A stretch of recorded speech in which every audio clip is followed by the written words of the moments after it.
ज्ञानी जो है वो मेरी आत्मा है, लेकिन भक्त तो मेरा भी परमात्मा है। मैं भक्त के वश में हूं। ज्ञानी मेरी आत्मा है, लेकिन भक्त मेरा भी परमात्मा है। मैं तो निरंतर वशी कुर्वन्ति माम भक्त्या। जैसे कि एक पत्नी अपनी सेवा से पति को वश में कर लेती है, ऐसे ही भगवान कहते हैं कि भक्त अपनी भक्ति से मुझे अपने वश में कर लेता है। वशी कुर्वन्ति माम भक्त्या। तो इस प्रकार से भगवान ने विचार किया कि मैं अपने इस मित्र उद्धव को मैं भेजूंगा ब्रज में, और ब्रज में ये मेरी भक्ति का दर्शन करेगा। ब्रज में जाकर इसको मेरी भक्ति मिलेगी। बंधुओं, वृंदावन तो भक्ति का घर है। मैंने पहले भी ये बात कही थी कि संपूर्ण विश्व में वृंदावन ऐसा स्थान है जहां आंखों से भक्ति का साक्षात दर्शन होता है। वहां की गली गली में भक्ति नाचती है। तो प्रभु उद्धव जी को एक दिन कहते हैं कि उद्धव देख, आज मैं बड़ा दुखी हूं। उद्धव जी ने देखा कि भगवान की आंखों में आंसू है, रो रहे हैं प्रभु। उद्धव जी ने कहा कि प्रभु आप भी कभी रोते हो, क्या बात है, क्यों रो रहे हो? तो भगवान ने कहा कि उद्धव मोहे ब्रज विसरत नाही। मैं अपने ब्रज को भुला नहीं पा रहा हूं। मुझे अपनी मैया की याद आ रही है, मुझे अपने बाबा नंद की याद आ रही है, अपनी गौओं की, अपनी गोपियों की याद आ रही है। मैं उनको कहकर आया था कि मैं जल्दी लौट कर आऊंगा, लेकिन अब तो इतने दिन हो गए मथुरा में, मैं वापस नहीं जा पाया। भगवान रोने लगे। उद्धव जी ने कहा प्रभु कोई बात नहीं, आप नहीं जा सकते, क्योंकि मैं जानता हूं बहुत आप राजकाज में फंसे हुए हो। मैं जानता हूं आप नहीं जा सकते, लेकिन आपका संदेश लेकर मैं तो जा सकता हूं। आप मुझे आज्ञा दो, मैं ब्रज जाऊंगा और वहां जाकर ब्रजवासियों को मैं आपका संदेश सुनाऊंगा।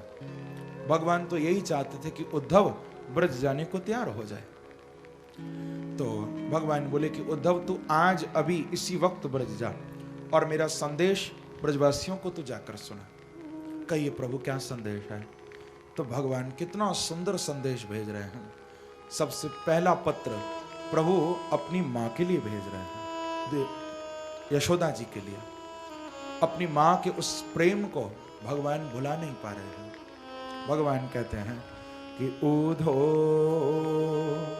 मैया तेजा कहियो, उधो मेरी मैया को सुनियो, तेरो शाम दुख पावे, मेरी मैया तेजा कहियो, उधो मेरी मैया को सुनियो। उद्धव तू व्रज जाकर मेरी मैया से मेरा संदेश कहना, सुनाना। क्या संदेश है? कि कोई न खवावे मोहे माखन रोटी। उद्धव जब से मैं मथुरा में आया हूं, मैं तो माखन का नाम भी भूल गया हूं। जब मैं ब्रज में था, मेरी मैया सुबह होते ही सबसे पहले मुंह को माखन मिश्री खाने को दिया करती है, लेकिन यहां कोई नहीं खवावे। कि कोई ना खवावे मोहे माखन रोटी, जल अचरान करावे, और माखन मिश्री नाम न जानू, माखन मिश्री नाम न जानू, कनुआ कही मोहे कोई ना पुकारे, मेरी मैया तेजा कहियो, उधो मेरी मैया को सुनियो। देख उद्धव, जब से मैं मथुरा में आया हूं, यहां कोई मुझसे कृष्ण कहवे है, कोई मुझसे गिरधारी कहवे है, कोई माधव, कोई नंदलाल, अलग अलग नामन से लोग मुझको पुकारे हैं। लेकिन उद्धव तो कुछ सच बताऊं, मेरे कान तो कनुआ सुनने के लिए तरस गए हैं। यहां कोई मेरे से कनुआ नहीं कहता। जब मैं ब्रज में हो, मेरी मैया मुझको आवाज लगायो करती है, अरे कनुआ, अरे लाला, ले माखन खा ले रोटी खा ले, लेकिन यहां मुझसे कोई कनवा नहीं कह रहे। फिर भगवान अपने बाबा के लिए संदेश भेज रहे हैं। अपने बाबा नंद के प्रेम को भी भगवान भूले नहीं हैं कि बाबा नंद अंगुरिया गही गही, पायन चली वो सिखायो। उद्धव जब मैं ब्रज में हो, मेरे बाबा नंद मुझको उंगली पकड़कर चलना सिखायो करते। मैं सारी दुनिया को चला रहा हूं, लेकिन मेरे बाबा बचपन में मुझे चलना सिखाते थे, उंगली पकड़कर चलवाया करते थे। और जब मैं चलते चलते थक जाता था तो छाती से लगा लेते थे कि बाबा नंद अंगुरिया गई गई, पायन चली वो सिखायो। और थको जान कन्हैया मेरो, थको जान कन्हैया मेरो, तो गोद लियो और ही सो लगावे। मेरी मैया तेजा कहियो उधो, मेरी मैया तू सुनियो कि तेरो लाला दुख पावे। मेरी मैया तेजा कहियो। भगवान ऐसा कहते कहते रोने लगे। प्रभु अपनी मैया अपने बाबा के प्रेम को प्रभु याद कर रहे हैं। लेकिन बंधुओं, आज जब बच्चे बड़े हो जाते हैं तो माँ बाप के प्यार को भूल जाते हैं। नहीं बंधुओं, चाहे कितने भी बड़े हम हो जाएं, लेकिन माँ बाप से बड़े नहीं हो सकते कभी। प्रेम से कहो श्री राधे।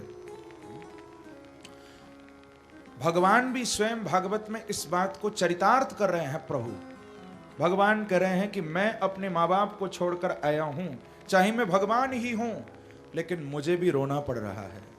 और जो अपने माँ बाप को छोड़ देता है, एक दिन उसको रोना ही पड़ता है, याद रखो। अरे एक दिन तो माँ बाप छोड़ के चले ही जाएंगे ना, सबको जाना है एक दिन। लेकिन अब तो लोग जीते जी माँ बाप को वृद्धाश्रम, ओल्ड एज होम छोड़ के आ जाते हैं। जाओ, अब वो है तुम्हारा ठिकाना। नहीं नहीं, जब तक माँ बाप जीवित हैं, पूरा तन मन धन से माँ बाप की सेवा करो। बंधुओं, मंदिर में जाकर भगवान पर कितना भी जल चढ़ा दो, कितना भी सेवा पूजा भगवान की कर दो, और घर में बैठे माँ बाप को यदि पानी भी नहीं पूछोगे, तो मुझे पूरा भरोसा है कि बांके बिहारी कभी तुमसे प्रसन्न नहीं हो सकते। जो माँ बाप की सेवा करता है, उसको तो बिना मांगे भगवान मिल जाते हैं। माँ बाप की सेवा करो जब तक हो सके। सेवा से बचो मत, उनकी आज्ञा का पालन करो। देखो, लोग कहते हैं कि महाराज अब तो ये बुढ़े हो गए हैं, घर में इनका क्या काम है। कोई बात नहीं, वृद्ध हो गए तो क्या हुआ। अरे एक पेड़ है, चाहे उस पेड़ ने फल देना बंद कर दिया है, चाहे वो पेड़ अब फल नहीं देता तो कोई बात नहीं, लेकिन वो पेड़ यदि तुम्हारे घर के आंगन में लगा हुआ है तो जब तक रहेगा, कम से कम तुमको छाया तो देता रहेगा। उस पेड़ की छाया तो मिलेगी हमेशा। माँ बाप चाहे कुछ करते नहीं तो क्या हुआ, उनकी छाया कम नहीं है, उनकी छाया अनमोल है। माँ बाप की सेवा करो, उनका आशीर्वाद लो। तो भगवान भी आज रो रहे हैं। उद्धव जी को कहते हैं कि गहर जन लाव उधो, आज ही जाओ ब्रज, आवत है याद गोप और गैया की। उठती उर पीर मनावे नहीं धीर, होश करत अधीर वासव सिवट छैया की। उन्हें समझियो कि आवेंगे दो भैया, पौर जइयो नंद रैया, मेरो ले नाम उधो, कहियो प्रणाम मेरी मैया के पायन में ऊधमी कन्हैया की, ऊधमी कन्हैया की। उद्धव तू ब्रज जाना और मेरे बाबा नंद और मैया यशोदा को कहना कि मैया तुम्हारा लाला बहुत जल्दी आवेगा, चिंता मत करो। और जाकर मेरी मैया के चरणन में दोनों हाथ जोड़कर प्रणाम भी करियो उद्धव, और कहियो कि मैया तो कु तेरो वही चंचल कन्हैया प्रणाम कर रहे है। और देख उद्धव, एक अर्ज मेरी श्री राधा रानी के चरणन में भी कर दीजो, क्योंकि जब तक किशोरी जी की कृपा नहीं होगी तब तक मैं वापस वृंदावन नहीं जा सकूं हूं। राधा रानी की कृपा से ही मैं वापस जाऊंगा। तो मेरी किशोरी जी से भी दोनों हाथ जोड़कर कहियो कि हे वृषभानु सुते ललते, मम कौन कियो अपराध तिहारो, काढ़ दियो ब्रज मंडल ते, अब और उदंड रयो अति भारो। सो कर ल्यो अपनो कर ल्यो, निकुंज कुटी यमुना तट प्यारो, आप सुजान दया के निधान, भई सो भई अब बेग संभारो, भई सो भई अब बेग संभारो। मेरी राधा रानी के चरणन में भी प्रार्थना करियो उद्धव कि मोको जल्दी ब्रज बुलाएं, जल्दी मोको दर्शन दें। थे खेला करते थे प्रभु, आज वो ही कुंज गलियां सुनी पड़ी हैं। कोई गोपी यमुना किनारे जल भरने नहीं जाती, कोई गोपी अपने घर में माखन नहीं निकालती है। प्रेम से कहो श्री राधे। यमुना तट सूने पड़े हैं, वंशीवट खाली पड़ा है। सारे छोटे छोटे ग्वाल बाल भगवान के सखा, भगवान के मित्र रोज वृंदावन की सीमा पर जाकर बैठ जाते हैं। सोचते हैं कि हमारे कन्हैया कहकर गए थे कि जल्दी आएंगे, क्या पता आज कृष्ण आ जाएं। सुबह से शाम तक वृंदावन की सीमा पर सारे ग्वाल बाल बैठे रहते हैं, और जब शाम हो जाती है भगवान नहीं आते तो वापस घर लौट आते। सोचते हैं कोई बात नहीं, आज नहीं आयो लेकिन कल हमारो कन्हैया जरूर आवेगो। रोज यही नियम है। आज ग्वाल बाल बैठे हैं वृंदावन की सीमा पर, और मथुरा की ओर से एक रथ धूल उड़ाता हुआ आ रहा। जब दूर से देखा तो लगा कि शायद हमारा कन्हैया आ गए, हमारे कृष्ण आ गए। सब ग्वाल बाल नाचने लगे, हमारो कन्हैया आ गए, हमारो कन्हैया आ गए। लेकिन जब रथ पास आकर रुका तो देखा कि ये तो कृष्ण नहीं है, ये तो कृष्ण की तरह ही कोई दूसरे इस रथ में बैठे हुए हैं। ये कौन है? उद्धव जी पास आए और बोले कि ग्वाल बालों, मैं तुम्हारे कृष्ण का सखा हूं, बताओ मुझे नंद भवन कहाँ है? मैं बाबा नंद और ब्रजरानी यशोदा से मिलने आया हूं। सब ग्वाल बाल उद्धव जी को लेकर नंद भवन आए हैं। जब नंद भवन पर आकर उद्धव का रथ रुका तो उद्धव जी क्या देखते हैं बंधुओं कि नंद भवन की सीढ़ियों पर नंद बाबा बेहोश पड़े हुए हैं, मूर्छित पड़े हुए हैं बाबा। सिर पर न कोई पगड़ी है और तन पर कोई बगलबंदी भी नहीं है, कोई वस्त्र नहीं है। केवल एक गंदी मैली सी धोती को लपेटकर बाबा पागलों की तरह नंद भवन के द्वार की सीढ़ियों पर पड़े हुए हैं। उद्धव जी रथ से कूद पड़े। बाबा को देखते ही उद्धव जी ने हाथ का सहारा दिया, कहा बाबा आप उठो, यहां क्यों पड़े भय हो? जब कहा बाबा तो नंद बाबा बोले कि कन्हैया बेटा तू आ गए, लाला तेने बड़ी देर कर दी आने में। बाबा मैं आपको लाला नहीं हूं, मैं आपके लाला कन्हैया को मित्र हूं, मेरा नाम है उद्धव और मैं कृष्ण को संदेश लेकर आया हूं। आज जब लाला लाला की आवाज अंदर मैया ने सुनी तो मां भी अंदर से दौड़ती हुई लाठी टेकती हुई आई है। 80 वर्ष की ब्रजरानी यशोदा हो गई थी। द्वार पर आकर उद्धव जी को जब देखा, कृष्ण का दर्शन नहीं किया तो उद्धव को पकड़ के कस के झकझोर दिया। बोली मेरो कन्हैया कहाँ है, मेरो लाला कहाँ है? पहले वो अक्रूर आयो हो मेरे लाला को मथुरा ले गयो, अब तू कौन है? बता मेरो लाला कहाँ है?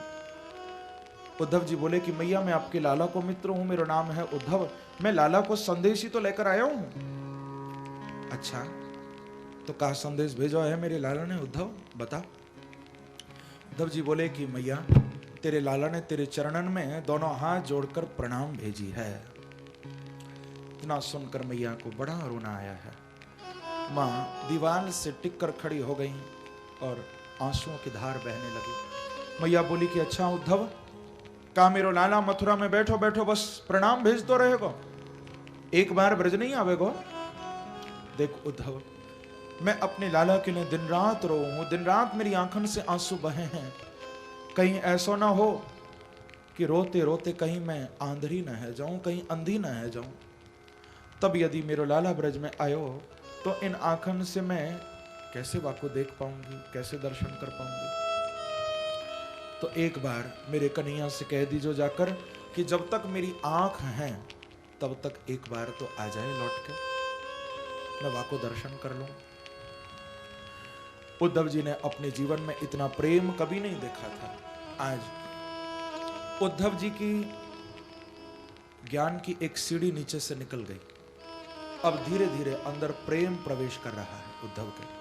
इतना प्रेम मैंने तो कभी स्वप्न में भी नहीं सोचा था कि कोई इतना प्रेम किसी से कर सकता है। सारी रात नंद बाबा भी रोते रहे, ब्रजरानी यशोदा भी रोती रही। मां बोली कि देख उद्धव, ये सामने पालने में मेरो लाला सो रहा है, तू जोर से मत बोलियो, मेरो लाला उठ जाएगा। पर थोड़ी देर में मैया को याद आती कि मेरो लाला तो मथुरा में है, यहां कहां से आए। फिर चुप हो जाती। उस उखल के पास मैया लेकर गई जिस उखल से एक दिन बांधा था प्रभु को। उस उखल को दिखाकर मैया बोली कि देख उद्धव, एक दिन मैं कितनी पागल है गई ही। एक छोटी सी मटकी माखन की फोड़ने पर मैंने अपने लाला को या उखल से बांध दिया हो। कहीं ऐसा तो नहीं कि वादन की बात को याद करके मेरो लाला मथुरा में मुझसे रूठ कर जा बैठो।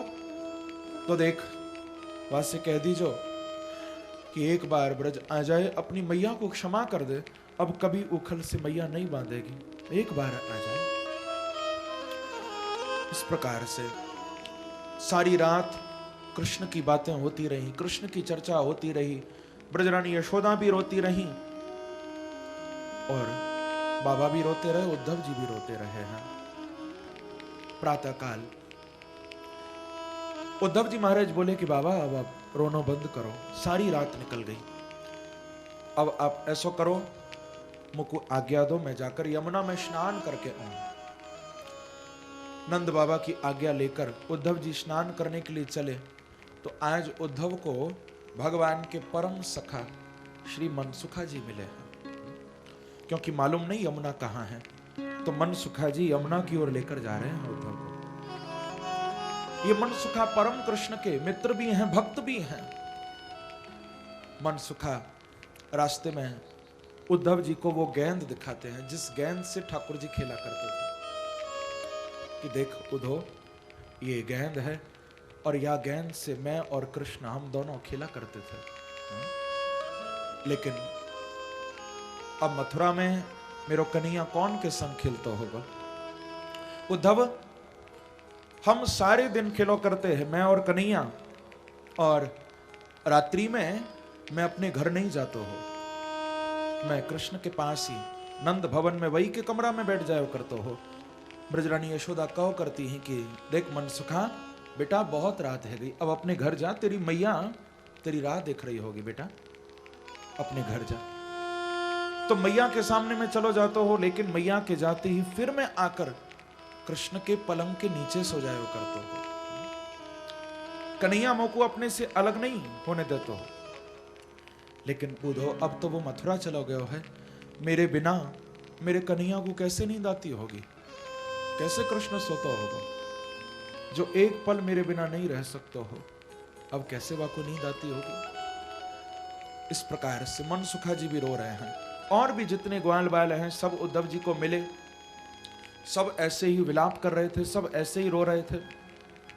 तभी तो श्री सूरदास जी महाराज कहते हैं कि निस दिन बरसत नैन हमारे,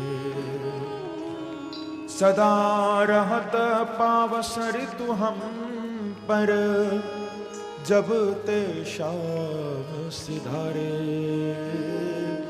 जब ते शाम सिधारे। जब से प्रभु गए हैं ब्रज को छोड़कर, ब्रजवासियों के आंसू बंद नहीं हो रहे हैं। कंचु की पट सूखत नहीं कबहू, उर्विच बहत पन्हारे, सूरदास प्रभु डूबत है ब्रज, काहे न लेत उबारे, निस दिन वर्षत नयन हमारे।